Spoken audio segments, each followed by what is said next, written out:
कदली सीप भुजंग मुख स्वाति एक गुण तीन, जैसी संगति राखिए वैसी ही फल दीन। कुछ समझे? कुछ समझ में आया? नहीं आया तो मास्टर जी पढ़ाना मास्टर ही बेकार है। मास्टर यदि समझा नहीं पाया तो मास्टर बेकार है। कदली माने केला, सीप माने जिसमें मोती बनता है, अब भुजंग माने सांप। कदली सीप भुजंग मुख स्वाति एक गुण तीन, जैसी संगति राखिए वैसी ही फल दीन। स्वाति नक्षत्र होता है एक बरसात में, उसका पानी गिरता है। स्वाति नक्षत्र में जब पानी बरसता है तो वो पानी जब केला में गिरता है तो कपूर बन जाता है। एक ही पानी है। और सांप के मुंह में गिरता है, सांप मुंह खोले हुए मुंह में गिर गया तो जहर बन जाएगा, और सीप में गिर जाएगा तो वो मोती बन जाएगा। चीज एक ही है, रिजल्ट कुछ और हो गया। ठाकुर जी एक ही हैं। बहुत से लोग आते हैं, बने बनाए लोग रेडीमेड भी आते हैं, जो नहीं बने हैं वो भी आते हैं, जो बनने लायक नहीं है उनको भी लाया जाता है। कई तरह के लोग आते हैं। अच्छे लोग, बुरे लोग। इसीलिए क्यों? गुरु जी के पास, खुदा के पास, भगवान के पास इंसान भी रहते हैं, शैतान भी रहते हैं। एक आदमी ने ठाकुर जी से पूछा कि ठाकुर जी आप बोले, ठाकुर जी खुद ही बोले जो मैंने पिछली बार बोला था विनोदानंद झा से, कि देखो जब तुम आना तो मेरे पास आना, पास। तो बोले क्यों? बोले कील थाके, कील काछे जे गोम थाके से बेचे जाए, अदूर होले से पीसे जाए। कील के पास जो गेहूं रहता है ना वो बच जाता है, और जो दूर रहता है वो पीस जाता है। चलती चाखी देख कर दिया कबीरा रोए, दो पाटन के बीच में साबुत बचा न कोय। तो ठाकुर जी कहे उनसे कि देखो तुम मेरे पास आके बैठना, पास, और ये सोच लेना कि खुदा के पास शैतान भी रहता है। तो वहां पे ठाकुर जी के एक और भक्त थे, प्रफुल्लदास जो भी थे, तो बोले उनसे ठाकुर से कि ठाकुर जी शंकर भगवान के पास शैतान भी रहता है, भूत भी रहता है, पिशाच भी रहता है, इंसान भी रहता है, बैल भी रहता है, मोर भी रहता है, शेर भी रहता है, तो सारे ही तो वहीं बैठे रहते हैं। तो बोले हाँ, जब वहाँ बैठे रहते हैं तो देखते हो ना वो किसी एक दूसरे को खाते नहीं हैं, खाने वाले जीव हैं। भूत पिशाच निकट नहीं आवे, महावीर जब नाम सुने, वो सब वहीं बैठे रहते हैं। लेकिन वो शंकर भगवान बैठे हैं इसलिए कोई किसी को खाता होता नहीं है। तो बोले कि ये शंकर भगवान शैतान को क्यों रखते हैं? ठाकुर जी बोले कि हम तो बोले ना कि जहां मेरे पास भी शैतान बैठे हैं। तो बोले ठाकुर जी आपके पास क्यों शैतान है? तो आप ये ना सोचिए, यहां सत्संग में भी शैतान रहते हैं, तो आप लोग शैतान को देख के भाग जाएंगे सत्संग छोड़ के। चलो कानपुर केंद्र में शैतान रहता है भैया, वहां चले गए। आपने ठाकुर को नहीं देखा, आपने ठाकुर के और आदमियों को नहीं देखा, अच्छे लोग भी तो थे, आपकी आंखें केवल शैतान को देखी, आप भाग गए सत्संग छोड़ के। हम ना आएंगे अब कानपुर सत्संग में, यहाँ शैतान रहते हैं। अरे तो शंकर जी के यहाँ रहते हैं तो काहे नहीं भागे? रोज जाके जल चढ़ाए आते हो, वहां शंकर जी को देखते हो, यहाँ शैतान को। आपकी आंखें क्या देखती हैं डिपेंड करता है वो।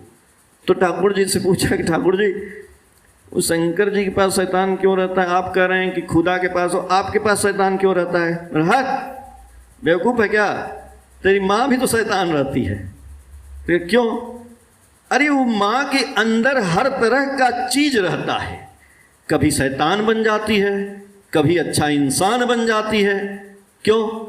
शैतान बनती है बच्चों को डराने के लिए, वो भी होना जरूरी है कि जब वो डराते हैं डर के मारे ठीक हो जाते हैं। तो ठाकुर जी बोले तो हमें इसीलिए शैतान भी पाले हैं कि तुमको ताकि डराए ना वो, ये थोड़े कि मार के खा जाए, थोड़ा डराने के लिए भी शैतान होता है। ठाकुर जी पता है ना, एक बंदर आश्रम में था, बंदर पाले, तो बंदर को ठाकुर जी बोले, लोग बोले कि ठाकुर जी ये बंदर ना जहाँ जहाँ जाता है किसी का कपड़ा फाड़ देता है, किसी का खाना रखा है लेके भाग जाता है, किसी का गेहूँ फैलाया है छीट देता है। बंदर को ठाकुर जी या तो बांध के रखा जाए या इसको आश्रम से हटाया जाए। ठाकुर जी बोले कि अच्छा, बंदर को हम इसीलिए खोल के रखें ताकि तुम लोग सावधान से रहो, तुम अपना कपड़ा ठीक से रखो, तुम अपना सब कुछ सामान ठीक से रखो। बंदर को हम इसीलिए रखें कि तुम्हारे लिए रखें, तो शैतान भी ठाकुर जी इसीलिए रखे, हम ही लोगों के लिए रखे कि वो शैतान भी हम लोग उससे समझें, कुछ ज्ञान लें, कुछ उपलब्धि करें। तो एक माँ बैठी थी वहाँ पे, बैठी थी तो एक गाय आई, एक गाय का बछड़ा आया, वो उनको ऐसे रगड़ने लगा। गैया आती है ना, कभी ऐसे ऐसे रगड़ देती। तो देखियो ठाकुर जी बोले, देख गाय तुमसे कितना प्यार कर रही है, तुम भी प्यार करो। तो उन्होंने गाय को ऐसे सहलाया गर्दन पे। कोई भी गाय को आप सहलाएंगे ना तो ऐसे गाय कर देगी, और सहलाइए। कुत्ता को करेंगे, कुत्ता भी करेगा ऐसे, और सहलाइए। तो ठाकुर जी बोले, इसको जानती हो क्या कहते हैं? गाय को तुमने सहला दिया, ये भी प्रेम है, लेकिन ये कैसा प्रेम है? इसको ठाकुर जी बोले कि इसको बोलते हैं अनुसंधित सुसेवा। आप लोगों ने सुना होगा अनुसंधित सुसेवा, नारी नीति में या ऐसे भी बहुत जगह है। तो वो बोले कि जो किसी गाय को सहला दिया, किसी ने आपसे कोई रास्ता पूछा, किसी का आपने कुछ छोटा मोटा काम कर दिया, मदद कर दिया, रोज करते हैं तो हेल्प कर दिया, किसी को डॉक्टर बता दिया, उसका इलाज हो गया, इसको बोलते हैं अनुसंधित सुसेवा। ये सेवा में आता है। तो बोल रहे हैं कि यदि कोई आदमी, कोई भक्त एकदम कुछ नहीं करता है, यदि नाम ध्यान भी नहीं कर पाता है, कुछ नहीं कर पाता है, वो यदि ये भी अनुसंधित सुसेवा भी करता है तो भी उसका कल्याण हो जाएगा। सेवा में हाथ तो बटाता है, लोगों को रास्ता बताता है, लोगों को अच्छी बात देता है, लेता है, जो भी करता है। तो आज हमारे आचार्य देव लोग बैठे हैं, तो आचार्य देव के पास एक सज्जन गए थे, उन्होंने अपने रोग की बात की। तो आचार्य देव ने उनकी बात को सुन करके उनको बोला कि भाई इस डॉक्टर को दिखा लेना, उस डॉक्टर को दिखा।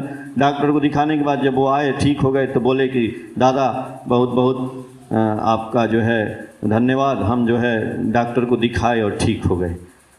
तो बोले ये आचार्य देव जो बता रहे हैं वो भी अनुसंधित सेवा है।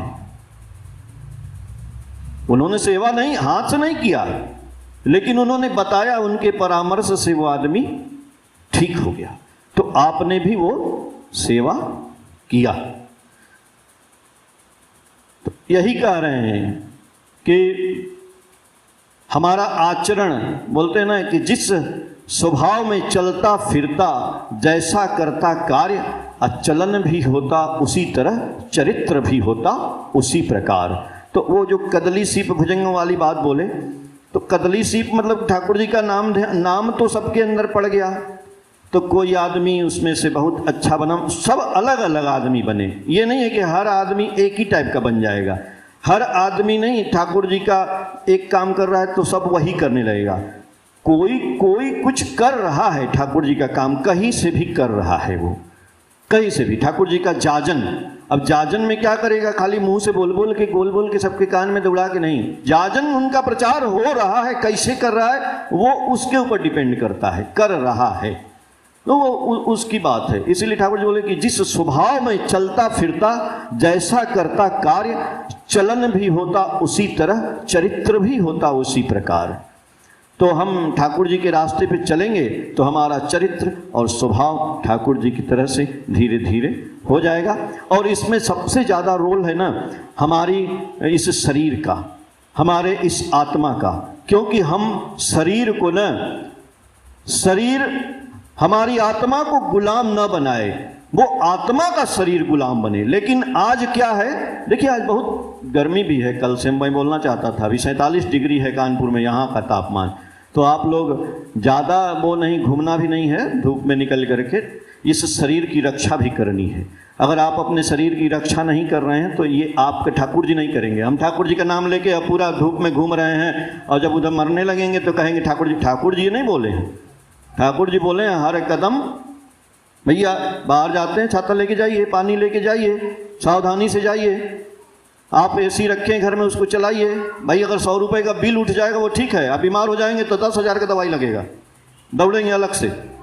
क्या ज़रूरत है, 2-4-10 दिन गर्मी पड़ेगी, उसमें आप जो है अपने आप को संभालिए, इस शरीर को संभालिए। और तो शरीर और जो आत्मा है, शरीर हमारा आत्मा की गुलामी करे, ना कि शरीर की गुलामी आत्मा करने। तो आत्मा आजकल वही हो जा रहा है ना, लेथार्जिक हो जाते हैं। अरे ठीक है भाई, समय से ठाकुर जी बोले समय से आपको उठना है, समय से करना है, समय से सब कुछ करना है, लेकिन नहीं, हम समय से नहीं करेंगे तो वो आत्मा ही हमारी गुलाम हो गई है। हमको स्वतंत्र रहना है। ठाकुर जी इंडिपेंडेंस, स्वतंत्रता, इंडिपेंडेंस डे। तो ठाकुर जी बोले इंडिपेंडेंस का मतलब होता है इंटरडिपेंडेंट, एक दूसरे पर हर आदमी डिपेंड है, एक दूसरे पर पूरा पर्यावरण डिपेंड है, इसको बोलते हैं इंटरडिपेंडेंट। तभी वो स्वतंत्र है। हाथ कान, शरीर को देख लीजिए, हाथ कान मुंह नाक बाल पैर, ये सब कुछ एक दूसरे पर डिपेंड है। प्राण न रहे, सांस न चले, सब खत्म है। तो एक दूसरे पे हम लोग डिपेंड हैं। एक गुरु भाई है, दूसरे भाई पे है, वो भी डिपेंड है, वो भी डिपेंड। सब लोग एक दूसरे से डिपेंड हो जाएं, सबकी बात सोचने लगे, सबकी करने लगे। तो यही तो ठाकुरत्व है, यही तो ठाकुर जी चाहते हैं, यही तो समाज की सेवा है, यही तो घुल मिल के हमको रहना है।